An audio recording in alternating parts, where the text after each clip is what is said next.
macet. Nah, begini harus cepat-cepat, akan telat jam 4.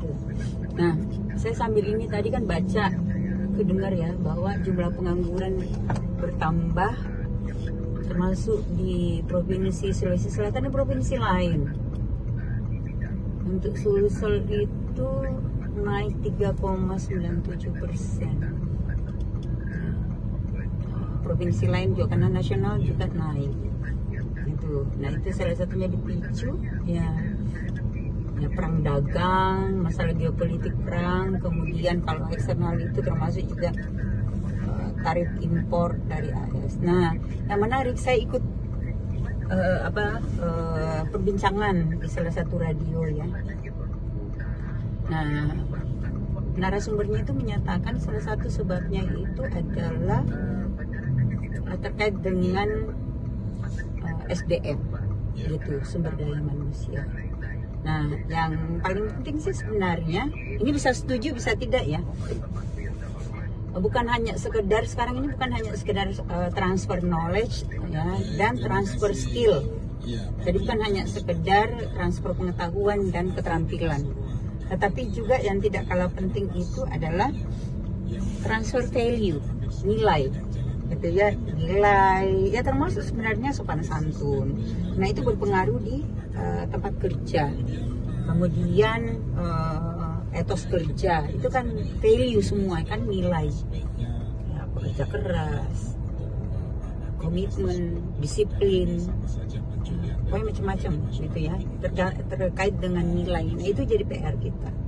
Nah, kebiasaan-kebiasaan baik ya untuk menopang meningkatkan produktivitas kita itu penting. Karena kalau sekedar belajar kemudian mengasah skill gitu ya, belajar pengetahuan, keterampilan itu bisa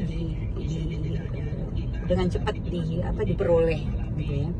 Tapi value ya, banyak orang pintar, ada yang tidak kurang juga orang yang punya keterampilan, skill, tetapi nggak punya nilai, gitu. Nilainya kurang, jadi daya saingnya itu kurang.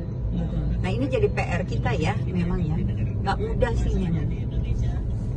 Nah, oleh karena itu ya, mudah-mudahan transformasi di dunia pendidikan kita juga sudah bisa mengakomodir tentang ini, ya, bukan hanya sekedar sekali lagi bukan hanya sekedar transfer knowledge dan skill, teknologi ya, tetapi juga yang tidak kalah pentingnya transfer value. Setuju atau tidak ya, saya kira ini bukan persoalan benar atau salah ya. Tapi kita bisa merasa sendiri gitu ya. Agak sedih juga sih baca datanya dari rilis BPS itu. Nah, naik 8 juta lebih ya pengangguran di Indonesia.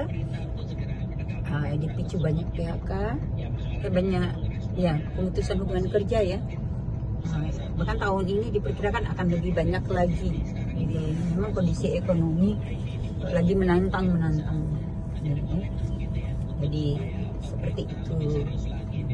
Tapi tetap semangat, terutama para pejuang pendidikan dan anak bangsa. Ya, saya kira kalau kita terus mengupgrade knowledge, skill, teknologi, kemudian apalagi tadi value, yang nilai-nilai dasar yang memang sangat dibutuhkan di dalam dunia kerja, ya insya Allah saya kira daya saing kita terus